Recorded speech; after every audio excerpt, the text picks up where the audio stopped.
여러분 안녕하십니까? 2020년 국문 국업 기출문제 해설을 하도록 하겠습니다. 올해도 뭐 여전히 기대에 어긋나지 않게 약간은 좀 불이타 문제라든가 그죠? 약간 조금 애매한 문제도 나오게 됐고요. 그다음에 또 솔직히 좀 출제 오류라고 할 수 있을 정도 수준의 문제도 몇 문제 있긴 합니다만은 그래도 기본적으로 객관식은 이 주어진 4개 지문에서 우리가 골라야 되거든요. 그래서 어디까지나 주어진 여건하에서 정답을 고르는 것이 객관식의 묘미이기도 하고 또 그것이 객관식의 또 표준이기도 하고 법칙이기도 하니까 거기에 맞춰서 보도록 하겠습니다. 이중 정답보다는 상대적으로 가장 4개 지문 중에서 맞는 지문을 고르는 거죠. 어느 정도 공부가 되셨다면은 일반적인 교과서에서 조금 벗어나는 지문이 한두 개가 있었단 말이에요. 그래서 뭐 한두 개 정도로 공부를 좀 하신 분은 틀리실 것 같고 조금 하신 분 한 서너 개 정도까지 이렇게 될 것 같습니다. 한번 볼게요. 우선 행정학의 기술성과 과학성에 대한 설명으로 옳지 않은 걸 골라라고 되어 있는데 자 답은 1번으로 되어 있습니다. 이것도 아주 전통적인 문제긴 하죠. 자 우리가 보통 이 기술성과 과학성을 얘기할 때 특히 이 기술성을 얘기할 때요. 왈도의 기술성하고 그다음에 해설에도 나와 있지만은 사이몬의 기술성이라는 것이 약간 의미가 다릅니다. 왈도가 말하는 이분은 왈도란 분은 정치행정 이론론자죠. 그러다 보니까 상대적으로 이제 뭐랄까 좀 어떤 민주성 또는 처방성 이런 걸 더 중시 여긴다는 거죠. 그런데 여기 보시면 왈도는 정치행정 이론론자다. 이걸 우리가 꼭 기술이나 과학성을 모른다 하더라도 왈도는 정치행정 이론론자인데 효율적이라 말을 썼으니까 이게 틀린 지문이 되겠다. 이렇게 고르셔도 되겠어요. 왈도는 정치행정 이론론 신행정론자잖아요. 그러다 보니까 효율성보다는 상대적으로 정치와 가까운 민주성을 강조한다. 이렇게 해서 답을 고르셔도 되고 그다음에 요게 요렇게 프랙티스라는 용어를 사용하고 효율적으로 달성했다는 강조한 것은 정치행정 이론론자인 저기 H.A. 사이먼 그죠? 사이몬의 아이디어가 되겠습니다. 그렇게 고르시기 바라고. 그다음에 2번 질문 약간 요거 논란이 있을 수는 있어요. 왜냐면은 윌슨의 초기 행정학자들은 기술성을 강조했다. 어느 정도는 맞고 또 반은 맞고 반은 틀려요. 그래서 관리 기술이나 행정의 원리 등을 발견하는데 기본적으로 테일러의 과학적 관리론처럼 그죠? 초기 행정학자들 테일러의 과학적 관리론 생각하시면은 기술성보다는 과학성을 가장 강조한 건 맞습니다. 그런데 윌슨은 우리가 기술성을 강조했어요. 이 기출 지문상으로도 윌슨은 역관제의 폐해를 극복하기 위한 어떤 기술성을 강조했다면은 이 초기 행정학자들 윌슨을 제외한 나머지 테일러의 과학적 관리론이라든가 그죠? 이런 사람들은 주로 이제 뭐 페이올도 그렇고 과학성을 강조했던 사람입니다. 그래서 이것도 약간 논란이 있긴 한데 그래도 명확하게 1번이 틀렸으니까 답을 1번으로 고르시면 되겠습니다. 나머지 뭐 행태론자들도 과학성을 강조했다는 거 하지만 현실적으로는 기술성과 과학성을 동시에 추구하는 것. 행정학은 조화의 학문이라 그랬죠. 그래서 동시에 추구하는 것이 맞다라고 보겠습니다. 자, 그 다음 문제 볼게요. D막의 사회적 능률성에 대한 설명 가장 적절하지 않은 골라 했는데 사회적 능률성이죠. 그러면은 여기 형평성, 능률성과 형평성은 가장 반대되는 개념이죠. 그래서 답은 1번으로 고르셔야 되고 D막의 사회적 능률성은 통치 기능설의 시대 때 주장된 이론이잖아요. 그런데 사회적 형평성은 MPA, New Public Administration, 아까 방금 봤던 드와이트 왈도와 같이 그죠? 프리드릭슨이나 왈도와 같은 이런 신행정 학식에 난 거다.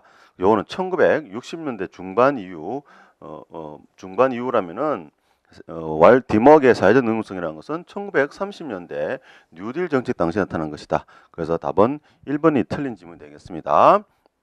뉴딜 정책을 수행하면서 다양한 사회 목적, 뉴딜 자체가 그죠? 그 당시 경제 위기 극복이 되겠죠. 그다음에 능률성을 강조했으니 경제성과 연계되어 있다는 것이고 능률성과 관계된 것이니까 최소의 투입으로 최대 산출을 가져오는 거. 이것도 능률성이죠.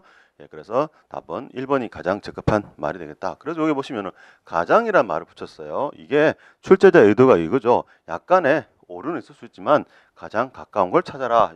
이 말이기 때문에 원칙적으로는 우리가 4개 지문 중에서 정답을 고르셔야 되겠습니다. 사회적 능률하고 사회적 형평성 마치 비슷하니까 시험장 가실 때 헷갈리게 하는 거죠. 헷갈리지 마시라는 거. 요것도 몇 번 나왔던 지문이죠. 자, 3번 지문 볼게요. 자, 요거는 솔직히 거의 교과서에 잘 안 나오지 않는 지문들에 해당하겠습니다. 조직 혁신의 주요 대상 변수가 뭐냐라는 건데요. 조직을 혁신시키는 거니까 자, 조직이라는 것은 어떤 업무를 수행해야 되고 이 업무 수행은 그리고 이 업무라는 것은 구조화되어 있고 그다음에 인간이 업무를 수행하는 거죠. 이렇게 해서 규범 이렇게 고르시면 되는 건데요.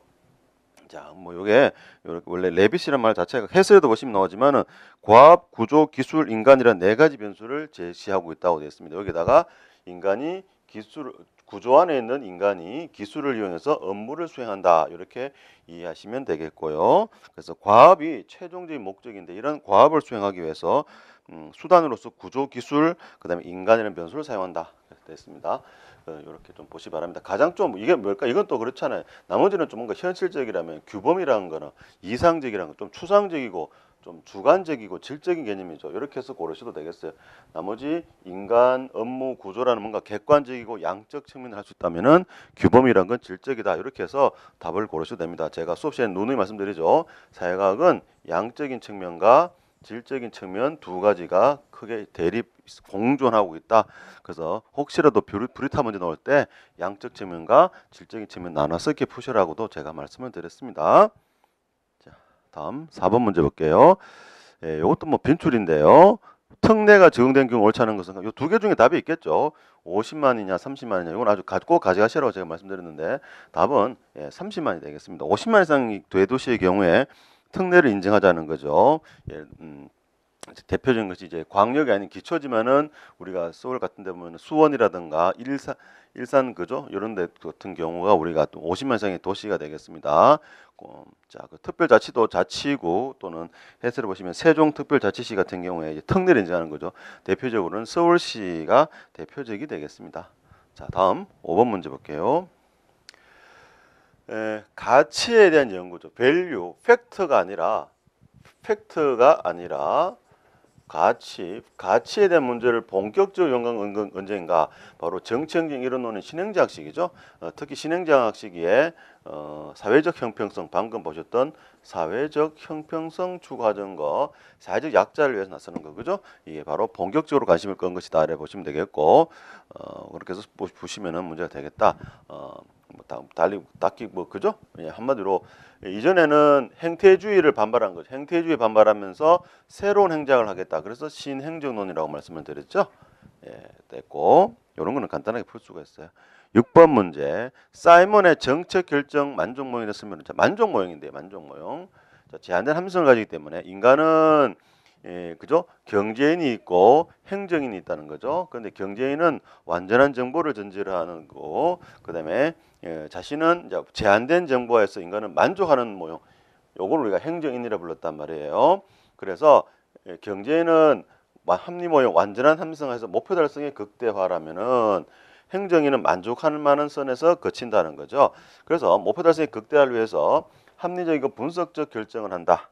이에 반해서 직관 영감 있다는 거, 이거는 누구의 키워드입니까? 이것도 우리 군모심이 자주 나오는 거였죠. 드로우가 제시한 직관 영감은 최적 모형에 대한 아이디어 아닙니까? 그죠? 그래서 이건 최적 모형의 아이디어이지 만족 모형의 아이디어가 아니고, 경제인은 함정 분석적 결정한다면 행정인은 자기 수준에서 만족할 만한 수준에서 대안을 선택하는 데 그친다. 그죠? 이렇게 몇몇의 대안만을 검토하고 그 중에서 만족할 만한 대안을 선택하는 것. 그래서 우리가 그걸 만족 모형이라고 합니다. 보시는 것처럼 단순화시키고 무작위적이고 순차적으로 대안을 탐색하죠. 그래서 만족할 만한 수준이 나오면은 거기서 거친다는 거죠. 하지만 합리적 분석적 결정은 순차적이 아니라 모든 대안을 다 검토해가지고 한 번에 원샷 게임이라고 합니다. 한 번에 딱 결정하는 거. 이걸 우리가 분석적 합리적 결정이라고 표현하죠. 다음 7번 문제 볼게요. 이것도 몇 번 나왔던 질문인데요. 민영화 문제점을 가정 옳지 않은 문제점 옳지 않은 거는 자, 민영화를 왜 시킬까요? 독점으로 인해서 정보 영역에 독점으로 인해서 X 비효율성이 발생한다는 거지.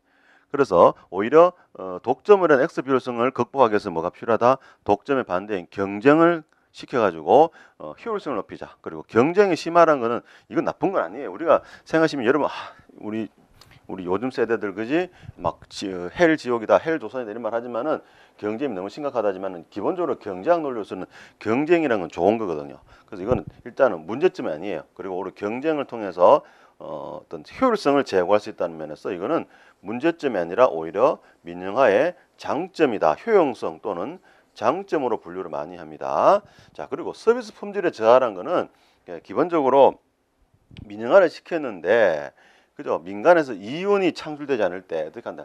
재투자를 하지 않는다는 거죠. 재투자를 하지 않고 하다 보니까 오히려 품질이 저하되는 경우도 생깁니다. 예, 근데 뭐 미국의 1990년대 초반에 대량 블랙아웃 사태, 대량 정전 사태가 발생한 거죠. 예, 투자를 하지 돈이 되지 않으니까 이 투자를 하지 않은 거야. 투자하지 않으니까 그죠? 한여름철에 갑자기 과부하가 걸리면서 캘리포니아주에 한 2천만 명이 우리나라 인구의 거의 반 이상 되는 반 정도 되는 인구가 갑자기 정전의 사태 그런 상황에 처하게 된 경우가 있었습니다. 그리고 우리가 그렇게 품질 저하 문제, 효율성만 강조하다 보니까 공공성의 침해 문제, 그리고 이 국가가 만약에 그럴 경우에는 국가가 책임지지만 민간에서 그죠 이 그런 일이 발생했잖아요. 그 남몰라 해버리는 거죠. 민간은 수익을 창출하기 때문에 사용하지 마라. 너희들이 사용한 너희들 책임이지 나는 책임 없다. 이렇게도 책임을 떠넘길 수도 있어요. 그래서 책임확보의 곤란성 문제도 발생한다고 얘기를 합니다. 조세출 예산 제도인데요. 야, 여기 보시면 제가 항상 또 말쓰는 게 이렇게 한다 안 왔다 그러면 이렇게 또 부정문 긍정문 해가지고 이렇게 또 하시라 그랬죠. 그래서 여러분이 지방 재정에도 도입됐습니다. 조세출 예산 제도는 중앙 정부뿐만 아니라 지방 정부의 경우에도 도입이 됐다. 네, 그 말씀. 그래서 지방세 특례 제한법이라는 규정에 여기 나와 있다는 거고요. 요거는 우리가 답 체킹 간단하게 하시면 되겠고, 다음 엣지원이 분류. 예, 요것도 약간은 우리 교과서에서는 조금 벗어나는 주제가 되겠습니다. 그래서 아까 레빗하고 엣지원이 정도 요 두 개 정도는 교과서를 약간 일반적인 우리 수험서에 다 좀 벗어나고 거의가 잘 강의를 잘 하지 않은 영역이 되다 보니까 두 개 정도는 할 수 있다. 물론 이제 찍어서 맞출 수는 있는 건데요. 그래서 요 답은 이제 사회적 목표가 되겠고, 그죠? 그래서 질서, 문화, 경제 이렇게도 볼 수가 있습니다. 자, 그런데 여러분 우리 엣지원이 했을 때는요 규범적 모형이라는 말도 쓰죠. 그래서 어떤 규범적 모형이라든지 그다음 기억나시나요? 이거 잘 생각. 근데 이거 유추해 보세요. 엣지원이는 조직 목표의 유형이 있었죠. 규범적인 거, 그다음에 공리적인 거, 돈을 쓰는 거죠. 공리적인 거, 그다음에 강제적, 강압적인 거. 자, 강제 강압을 통해서 질서를 확보한다든지 규범이라는 거 바람직한 규범 문화 그다음에 공리 돈을 쓰는 거 이렇게 해서 이렇게 고르셔도 되긴 되는데요. 일단 답은 4번이 되겠습니다. 자, 다음에 10번 문제. 테일러의 과학적 관련된 설명으로 옳지 않은 걸 골라라 그랬는데요. 자, 기본적으로는요. 여기 테일러의 과학적 관련은 구조 중심이죠. 구조 중심이고 그다음에 타임 앤 모션 스터디를 통해서 더 베스트 원웨이 또는 더 원 베스트 웨이를 추구하고 구조를 잘 구조화시키고 거기에 인간을 기계 부품처럼 집어넣는 거잖아요. 그래서 개인적 기술에 두는 게 아니고 관리 핵심은 개인적인 기술이 아니라 잘 거쳐진 조직 구조, 그죠? 조직 구조나 잘 거쳐진 분업과 같은 구조 또는 매뉴얼이죠. 거기에 따라서 노동자는 이렇게 과학적 방법, 이게 매뉴얼에 따라서 타임 앤 모션 스터디를 통해서 작업했을 때 효율성이 달성될 수 있다고 보는 원리. 그래서 개인이 아니죠. 인간이 아니라 구조 중심이기 때문에 구조, 특히 분업화된 구조 이런 것들을 말합니다. 분업화된 구조에 따라서 또는 표준화된 작업 방법에 따라서 관리해야 된다. 개인적 기술이 아니라 개인이 아니라 표준화된 작업 관리 방법에 따라서 관리해야 되고 노동자는 그런 방법을 따라가야 된다는 말이 되겠습니다. 그래서 개인적인 기술 여기 바로 어림짐작식으로 하는 거예요. 이걸 지향한다 돼 있죠. 개개인이 가지고 있는 경험적으로 해가지고 나오는 그런 거를 배제시키고 과학적인 방법을 동원한다라고 얘기를 합니다. 자, 그래서 과업을 완수할 때 높은 보상, 실패할 경우 손실을 보상해준다. 그래서 기억나시나 모르겠는데 성과급 지급하고 이런 것도 나오게 된 거죠. 네, 다음 11번 문제. 매트릭스 구조에서 옳지 않은 골라 했는데 자주 나오는 거죠. 원만한 인간관계 형성이 곤란한 경우죠. 왜냐하면 매트릭스라는 것은 기능 상이한 두 개 조직이 만나는 거잖아요. 기능 구조와 사업 구조가 결합이 되죠. 전문가들이 모이는 거죠. 그러다 보니 원만한 인간관계가 힘들어진단 말이지. 그래서 매트릭스 구조에서는 관리자들은 이런 원만한 인간관계를 형성할 수 있도록 이 인간을 관리하는 기술을 습득해야 된다는 말도 말씀을 드렸었고 또는 이러한 이질적인 조직 구성원 간의 협력을 구하기 위해서 어떤 잦은 회의도 이루어지고 그렇게 한다고 말씀을 드렸죠.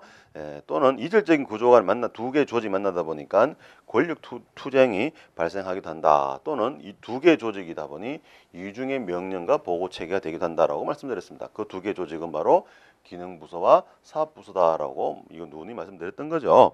이런 건 다 맞추셔야 되겠습니다. 파슨스 이것도 최근에 많이 나오는 거라고 제가 말씀을 드렸죠. 그래서 목표 달성에 관련된 기능은 여기는 정치 조직이 되겠습니다. 뭐 해설이 되겠습니다만 적응 기능, 경제 생산 조직은 적응 기능이고요. 정치 조직은 목표 달성 기능. 그다음에 통합 조직은 주로 사법 조직 같은 거, 경찰 조직 같은 거죠. 체제 유지 또는 형상 유지라고도 하죠.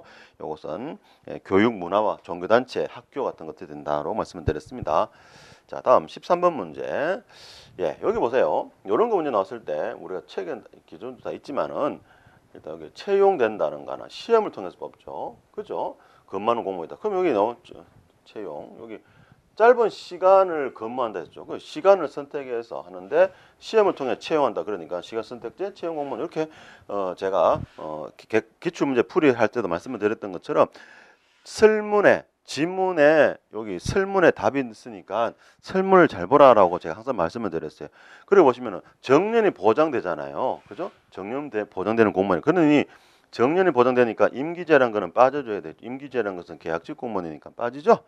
그다음에 시험을 통해서 채용된다. 그럼 답은 시간을 선택하는 건 두 개 동일해. 요거는 전환 공무원이냐 채용이냐 했는데 채용돼서 정년 보장된다. 답은 3번 이렇게 찍으시면은 간단합니다.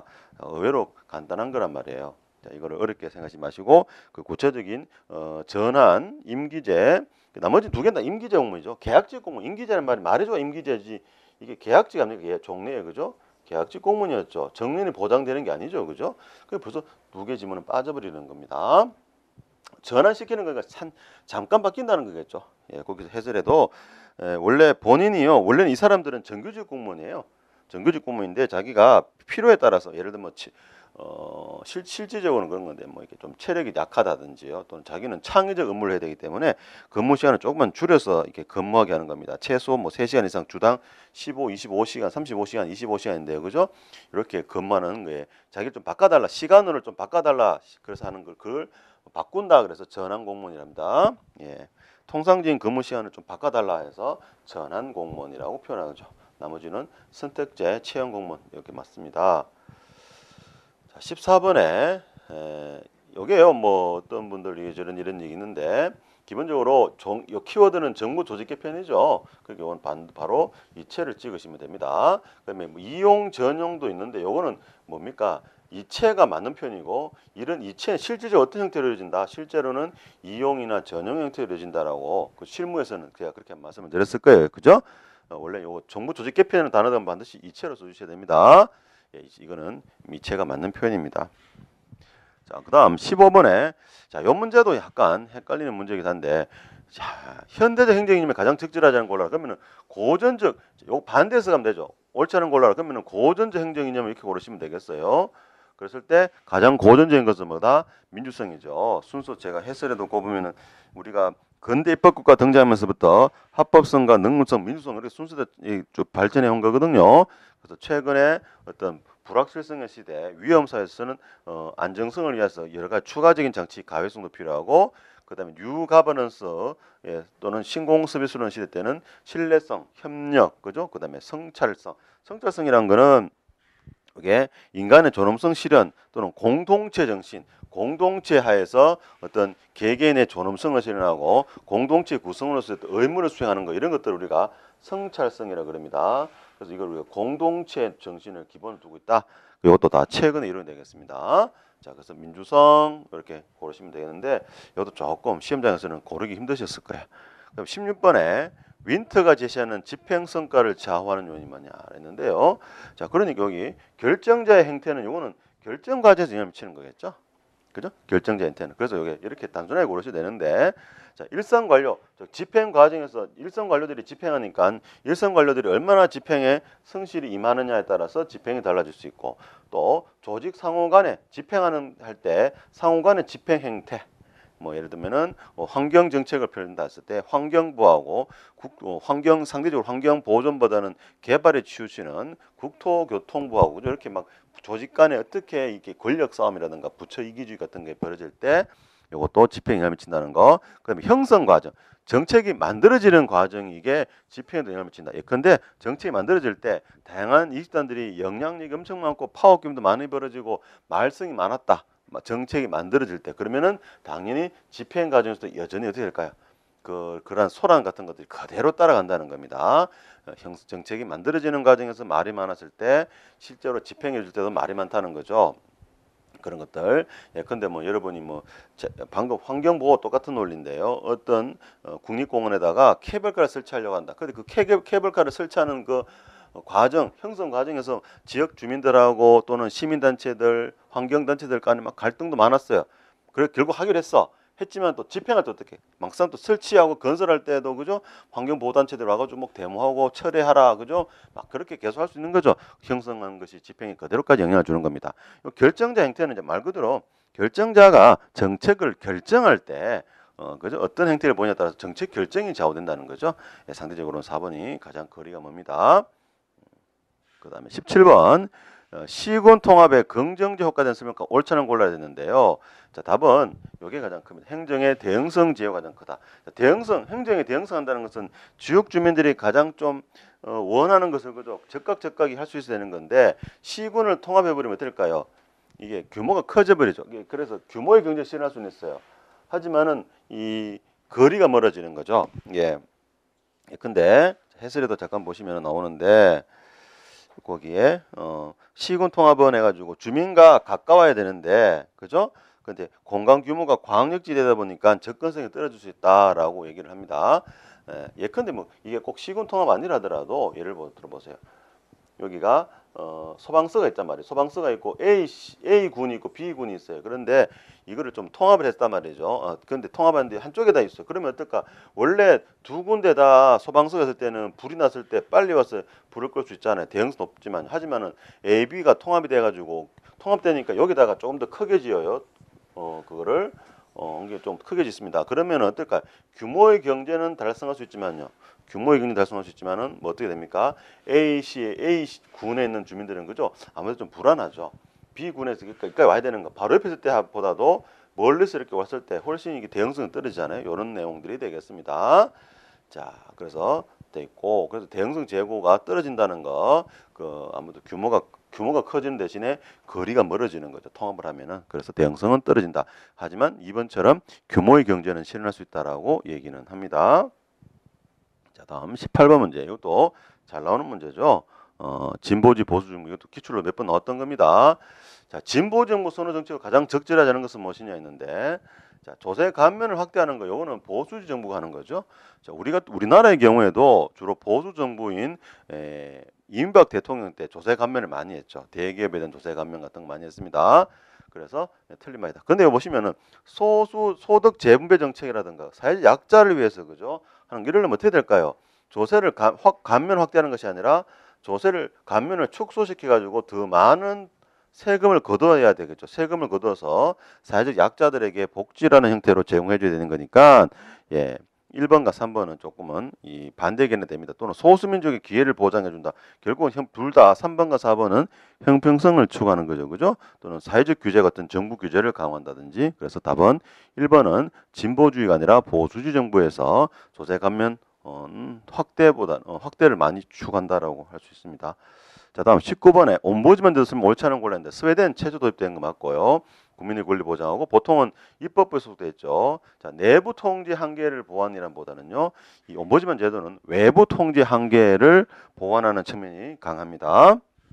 왜냐면은 이 기본적으로 해설했지만 사후 통제 있잖아요. 사후 통제라는 것이 많은 법적 절차가 요구되고 비용도 많이 들고 그러죠.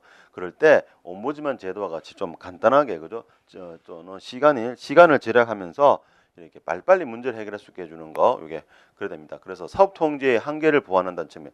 따라서 사업 통제라는 것은 외부 통제 한계 보완이 되겠죠. 내부 통제가 아니라 외부 통제 한계 보완 이렇게 해서 문제를 푸셔야 됐다. 요 살짝 돌린 거죠. 외부 통제 한계인데 내부 통제 한계라 가지고 돌린 게 되겠습니다. 참 20번 문제인데 이거는 그죠. 고위공무원단은 1급, 2급이 아니고 1급, 3급이죠. 그죠? 예, 그래서 간단하게 틀린 내용이 되어 있고 모든 직위가 아니고요. 이게 20% 그죠? 기억나시죠? 20%. 그다음에 공모직위 30%, 자율직위 50% 제가 꼭 가져가라고 말씀을 드렸었어요. 자, 그런 내용들이 되니까 또 이렇게 숫자 나왔을 때 바로바로 보시고 빨리빨리 푸셔야 되겠습니다. 자, 다음 21번 문제. 신적 수학법에 쓰면 옳지 않은 거. 자, 이거 틀리시면 안 되죠. 이거는 뭐 몇 번이나 기출문제 나왔잖아요. 배정이나 재배정이 대표적인 예산 집행상의 통제 방안이라고 몇 번을 말씀드렸었고, 이거는 뭐 당연히 이거 정도는 맞으실 것이고, 자, 22번이 약간 논란이 있긴 한데요. 논란이 조금 있긴 한데, 답은 이제 주민투표하고 주민감사 청구인데요. 주민참여 예산제도는 지방재정법에 규정돼 있어요. 그다음에 주민총회란 거는요. 요즘에 이슈가 되긴 한데 요거는 각 지자체별로요. 주로 조례 수준을 규정돼 조례 수준에 규정돼 있다는 거. 자, 그다음에 이제 이게 문제인데 요거에 뭐냐면 주민 발안이란 거 이걸 어떻게 해석하냐는 건데 예, 이게요. 물론 지방자치법이 인정한 근데 여기 핵 키워드는 이거예요. 지방자치법에 명문적 규정이 되는 건데 주민 발안이라는 항목은 없어요. 조례 제정 개폐 청구란 거 있어요. 조례 제정 그 해설에 보면은 주민의 조례 제정과 개폐에 관한 청구권이 있어요. 그런데 주민 발안이라고 명문 규정은 없어요. 물론 조례 개폐 청구 제도가 주민 발안의 일종이긴 한데 여기 이분들 출제 의도는 명시적으로는 없지 않느냐. 조례 개폐 청구에 있는 것이 주민 발안은 없지 않느냐 해가지고 된 거고요. 또 우리나라의 경우 해설에도 보면은 일반적으로 그런데 보통은 조례 제정 개폐 청구권을 주민 발안이라고 표현하긴 합니다만 지방자치법상으로는 그거 보시면 지방자치장이나 의회 의원이 발의한다고 되어 있죠. 그래서 이거는 주민 엄밀한 의미의 주민 발안 제도가 아니다. 주민 발안이 되려면 말 그대로 주민들이 직접 조례 제정을 할 수 있도록 하는 권한을 말하는 건데 우리나라 지방자치법상으로는 지자체장이나 주민들이 청구하면 이를 받아들인 지자체장이나 지방 일정 수의 지방의회 의원이 하는 거니까 이거는 엄밀한 의미에서는 주민 발안이 아니다라고 보는 견해도 있단 말이에요. 그래서 이거 삼각형이 되겠어요. 그래서 상대적으로는 답은 2번을 찍으셔야 되는 겁니다. 요거 3번인데 그래서 조금 애매하긴 한데요. 하여튼 이 답은 3번은 맞는 거고 그렇습니다. 자, 다음 23번 문제. 역관제도 필요한 이유로 가장 옳은 것은 이거는 바로 요거죠. 관료적 대응성, 정당 충성도를 기준으로 해서 국민으로부터 다수적 지지를 받은 정당이 그죠?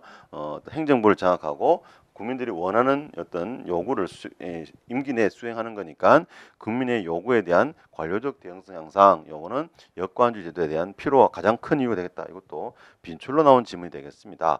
자, 그 다음에 정책 유형별 사례 연구인데 국경일 제정하고 이런 것도 있죠. 이거 막 뭔가 국뽕이라고 그러잖아. 부심 심어주고 막 그런 거잖아. 그죠? 바로 이거는 구성 정책이 아니라 상징 정책이 되겠습니다. 구성 정책은 이런 정보기관 개편이라든지 보수 제도라든가 그죠? 보수 체계 개편 이런 것들 같은 거 국가 기관을 구성하는 내용이죠. 국경이라고는 거리가 멀게 되겠습니다. 자, 마지막으로 25번 문제. 예. 재산 등록 관련된 내용이 되겠는데요. 자, 재산 등록 의무자라고 되어 있는데 등록 의무자는 해설에도 보시면은 예, 답은 이제 물론 이제 2번이긴 한데 자, 5급이 아니고 4급 이상 국가공무원이죠. 이것도 몇 번 나왔던 질문이 되겠습니다. 5급이 아니라 4급 이상 공무원이다. 자, 4급부터가 엄밀히 말하면 이제 보통 우리가 좀 뭐랄까 관리자 조금 계급 있는 사람 이렇게 많이 얘기하거든요. 5급이 아니고 4급 이제 보통 우리가 중앙부처로 치면 4급은 이제 과장급이에요. 장이잖아, 장. 그죠? 과장급이기 때문에 이때부터는 좀 뭔가 국가기관에서 조금 약간 고위직 올라가는 한 전 단계에 해당하기 때문에 재산 등록 의무자는 주로 4급 이상이라고 많이 얘기합니다. 자, 그래서 직계 존속 것도 포함된다는 거. 요것도 한번 시험 나왔었죠. 여성 것은 제외하고 그죠? 이런 내용이 나왔었습니다. 자, 그래서요. 항상 이게 기출 문제는 풀고 나면은 좀 쉬운 것 같은데 시험장에서 이게 많이 어렵게 느껴지고 헷갈리는 것도 많았죠. 그래서 최소한 약간 애매한 것은 한 최소한 3개는 됩니다. 3개에서 조금만 더 한다면 4개 정도까지가 애매한 건데 그래서 그리고 아예 조금 생소한 건 2개 지문 정도 그다음에 나머지 2개 지문은 조금 애매한 거 이렇게 해서 총 4개 나오는데 여기서 여러분이 실전에서 어느 것을 가장 잘 맞추냐에 따라 가지고 조금 당락이 결정될 것 같은데요. 그리고 이중 정답보다는 되도록이면은 정답 가안이 나온 것을 기준으로 했습니다. 만약 이걸 이중 정답 잡기 시작하면은 1번 지문도 이중 정답 될 수도 있어요. 예, 그런 게 있는데 그걸 감안하더라도 기본적으로 한 3개 정도, 2개 정도, 2개나 3개 정도가 일반적으로 공부하는 학생들이 조금 맞출 수 있는, 틀릴 수 있는 숫자가 된다고 봅니다. 뭐 난이도는 제가 보기에는 뭐 예전하고 거의 비슷해요. 항상 이런 수준 나왔으니까 여러분이 끝까지 최선 다해 주시고, 혹시 올해라도 조금 성적 안 좋으시면은 아직 이렇게 좀 남았으니까, 그리고 내년하고 내후년까지는 계속 많이 뽑으니까 여러분 포기하지 마시고요. 뭐 혹시 직장생활 하시는 분들 계실 텐데 자기 본업 하시면서 열심히 공부하셔서 좋은 결과 있으시기 바라겠습니다. 해설은 여기서 마치도록 하겠습니다.